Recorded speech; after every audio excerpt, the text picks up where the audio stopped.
സച്ചിയുടെയും രേവതിയുടെയും ഇന്നത്തെ കഥയിലേക്ക് സ്വാഗതം. അങ്ങനെ സച്ചിൻ രേവതിനെയാണ് ആദ്യം തന്നെ കാണിക്കുന്നത്. രേവതി ഭയങ്കര വിഷമിച്ചിരിക്കുകയാണ്. രേവതി പറയുന്നുണ്ട്, എനിക്ക് ഫുഡൊന്നും വേണ്ട, കഴിക്കണം. അപ്പോൾ സച്ചി പറഞ്ഞു, നീ കഴിച്ചില്ലേ, ഞാനും കഴിക്കില്ല എന്ന് പറഞ്ഞു. അപ്പോൾ സച്ചിയോട് പറയാണ് രേവതി, എനിക്ക് ഭയങ്കര വിഷമമാണ്, എനിക്ക് അതുകൊണ്ടാണ് കഴിക്കാൻ പറ്റാത്തതെന്ന് പറയുന്നത്. അപ്പോൾ സച്ചി പറയുന്നുണ്ട്, എന്തൊക്കെ പ്രശ്നങ്ങൾ നമ്മുടെ ജീവിതത്തിൽ ഉണ്ടാകും, നമ്മളതെല്ലാം ഓർത്ത് എപ്പോഴും ഇങ്ങനെ ഇരുന്ന് കഴിഞ്ഞാൽ നമ്മുടെ പ്രശ്നങ്ങളെ നമുക്ക് തരണം ചെയ്യാൻ പറ്റില്ല. എനിക്ക് തന്നെയാണെങ്കിലും കാർ എത്ര തവണ പോയി, അത് കഴിഞ്ഞ് വന്നു, കാറ് പോയി, പിന്നെയും വന്നു, അതുപോലെ തന്നെയാണ്. അപ്പോൾ പറയുന്നുണ്ട്, രേവതി പറയുന്നുണ്ട്, എനിക്ക് നിങ്ങളിട്ട് തന്ന കടയല്ലേ, ആ കടയല്ലേ എനിക്ക് സംരക്ഷിക്കാൻ കഴിയാതെ പോയെന്ന് പറഞ്ഞ് രേവതി കരയുക കേട്ടോ. അപ്പോഴത്തേക്ക് സച്ചി സമാധാനിപ്പിക്കുന്നുണ്ട്. അങ്ങനെ രേവതി ഇന്ന് കുറേ നേരം കരഞ്ഞ് വിഷമിച്ചൊക്കെയാണ് പിന്നെ രേവതിനെ കാണിക്കുന്നത്. രേവതിയോട് പറയുന്നുണ്ട്, നമുക്ക് ഇതിൽ നല്ലൊരു കടയൊക്കെ ഇടാം, നീ ഇങ്ങനെ വിഷമിക്കല്ലേ, നമുക്ക് ഇതിൽ നിന്നും എന്താണേലും ഈ പ്രശ്നത്തിൽ നിന്ന് നമുക്കൊരു മുന്നോട്ട് പോകണം, ഇതും പറഞ്ഞിരുന്നാൽ പറ്റത്തില്ല എന്നൊക്കെ പറഞ്ഞിങ്ങനെ രേവതിനെ സമാധാനിപ്പിക്കുന്നതാണ് കാണിക്കുന്നത് സച്ചി. അതിന് ശേഷം കാണിക്കുന്നത് പിന്നെ സച്ചിയുടെ അമ്മയാണ്. സച്ചിയുടെ അമ്മ ഇങ്ങനെ എഴുന്നേറ്റ് വന്നിട്ട് ഇങ്ങനെ നോക്കുക, രേവതി രേവതി എന്ന് വിളിച്ച് കിച്ചണിൽ നിറച്ച് പാത്രമൊക്കെ വാഷ് ചെയ്യാൻ കിടപ്പുണ്ട്, അതൊക്കെ കാണിക്കുന്നുണ്ട്. പക്ഷേ രേവതീനെ അത്ര നേരമായിട്ട് നേരം വെളുത്തിട്ട് വന്നില്ല എന്ന് ചോദിക്കുന്നു. രേവതി നീ എവിടെയാ എന്ന് ചോദിക്കുന്നു. അങ്ങനെ ശ്രുതിയുടെ അടുത്ത് നിൽക്കുന്നു. ശ്രുതിയോടും ചോദിക്കുന്നു, നീ രേവതിനെ കണ്ടോ എന്ന് ചോദിക്കുന്നു. അപ്പോൾ പറയുന്നു ഇല്ല എന്ന് പറയുന്നു. അപ്പോഴത്തേക്ക് ഇവരിങ്ങനെ രേവതിനെ കണ്ടില്ല, അത്ര നേരമായിട്ട് കോഫി എടുക്കാൻ പറ്റിയില്ല, ഞാൻ കോഫി കുടിച്ചില്ല എന്നൊക്കെ പറയുമ്പോഴാണ് രേവതി പയ്യെ മുടിയൊക്കെ കെട്ടി വെച്ചുകൊണ്ട് വരുന്നത്. അപ്പോൾ ചോദിക്കും, നീ ഇത്രയും നേരം എവിടെയായിരുന്നു എന്ന് ചോദിക്കും. അപ്പോൾ പറയും, ഞാനൊന്ന് ഉറങ്ങിപ്പോയി എന്ന് പറയും. നീ ഇന്നലെ എവിടെയായിരുന്നു ചോദിച്ചു, ഞാൻ ടെറസിലാണ് കിടന്നതെന്ന് പറയും.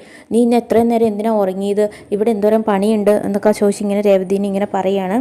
നിനക്ക് ഇനിയിപ്പോൾ വേറെ പണിയൊന്നുമില്ലല്ലോ, നീ ഇവിടെ ഇന്ന് വീട്ടിലെ പണികളൊക്കെ ചെയ്യണമെന്ന് പറയും. അപ്പോൾ നിങ്ങൾക്ക് എൻ്റെ പൂക്കട പോയാലും ഞാൻ ആ വിഷമത്തിൽ ഇരിക്കുകയെന്ന് ഇങ്ങനെ രേവതി പറയുമ്പോൾ, ഓ എന്നാ പൂക്കട, അതിനൊക്കെയാണ്, അതൊക്കെ പോയത് നന്നായി, ആരാണെങ്കിലും പരാതി കൊടുത്തവർ നല്ല കാര്യമാണ് ചെയ്തതെന്നൊക്കെ പറയുന്നു. അങ്ങനെ ശ്രുതി അവരുടെ അമ്മയും കൂടി ഇങ്ങനെ മുഖമൊക്കെ നോക്കുന്നുണ്ട്. നീ എന്ത് കാരണം കൊണ്ടാണ് ഇത്ര ലേറ്റായിട്ട് എഴുന്നേറ്റേന്ന് ചോദിക്കുന്നുണ്ട് സച്ചിയുടെ അമ്മ. അപ്പോൾ പറയും, ഞാൻ ഇന്നലെ താമസിച്ചുറങ്ങി, അതുകൊണ്ട് ഞാൻ ഉറങ്ങി എഴുന്നേക്കാൻ താമസിച്ചു, നീ ഇപ്പോഴിങ്ങനെ നീ ഞാൻ പറയുന്നതിനൊക്കെ ഉത്തരം തിരിച്ച് പറയാൻ തുടങ്ങിയോ എന്നൊക്കെ ചോദിച്ചിട്ട് രേവതിയുടെ അടുത്ത് ഭയങ്കരമായിട്ട് ഒച്ചയെടുക്കുകയാണ് കാണിക്കുന്നത്. അപ്പോഴത്തേക്കും പറയും, നീ വേഗം അടുക്കളയിലെ പണിയൊക്കെ വേഗം തീർക്കാൻ പറയുന്നു.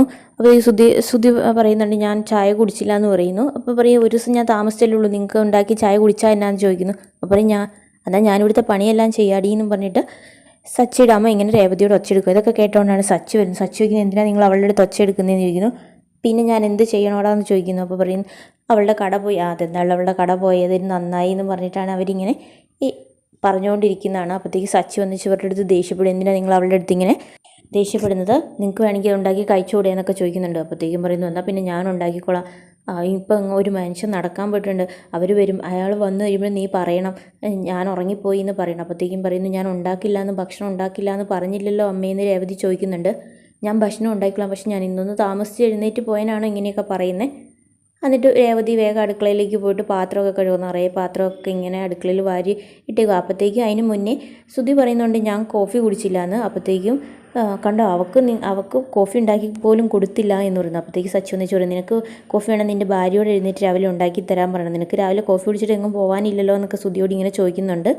അപ്പോൾ ഈ ശ്രുതി പറയുന്നു, നമുക്ക് പോയി പുറത്തുനിന്ന് കുടിക്കാൻ, ഞങ്ങളുടെ പേരും പറഞ്ഞ് നിങ്ങൾ അങ്ങനെയൊന്നും വഴക്കുണ്ടാക്കണ്ട എന്നൊക്കെ പറയാം. അപ്പോഴത്തേക്ക് അവരുടെ അമ്മ പറയും, കണ്ടോ അവർ രേവതി കാരണം കഴിക്കാതെ പോയത്, അവർക്കൊക്കെ നല്ല പണിയുണ്ട്, ജോലിയുണ്ട്, നിനക്കോ നിൻ്റെ ഭാര്യയ്ക്ക് ഒരു ജോലിയില്ലോ, വെറുതെ വീട്ടിൽ ഇരിക്കുമല്ലേ, അപ്പോൾ പിന്നെ അടുക്കളപ്പണിയൊക്കെ ചെയ്ത് ഇവിടെ തന്നെ അവൾ ഇരിക്കട്ടെ എന്നൊക്കെ പറയുന്നുണ്ട്.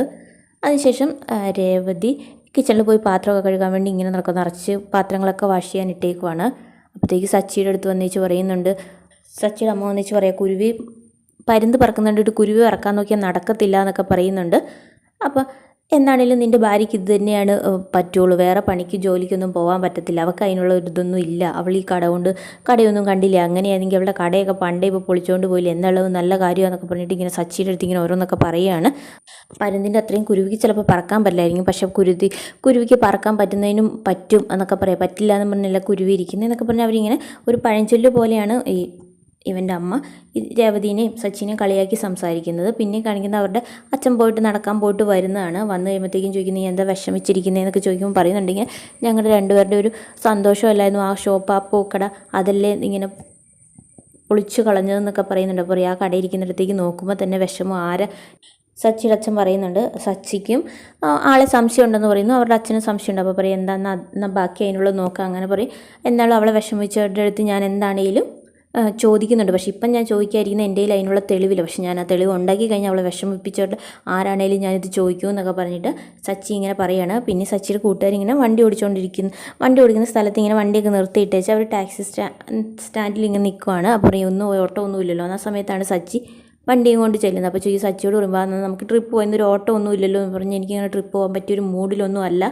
അപ്പോൾ എന്താണെന്ന് ചോദിക്കുമ്പോൾ ഞാൻ പറയാം, എൻ്റെ ഭാര്യയ്ക്ക് വേണ്ടി ഞാനൊരു പൂക്കട ഇട്ട് കൊടുത്തായിരുന്നു, കോർപ്പറേഷൻകാർ വന്നത് പൊളിപ്പിച്ച് കളഞ്ഞു. അപ്പോൾ ഇനി അതിൻ്റെ എന്തെങ്കിലും അടയ്ക്കാനുള്ള പൈസയൊക്കെ അടച്ചിട്ട് ഞാൻ തുറക്കാൻ വേണ്ടി ചോദിച്ചപ്പോൾ അവർ പറയുന്നത് അവിടെ തുടങ്ങാൻ പറ്റില്ല, അവിടെ അനുമതിയില്ല എന്നാണ് പറയുന്നത്.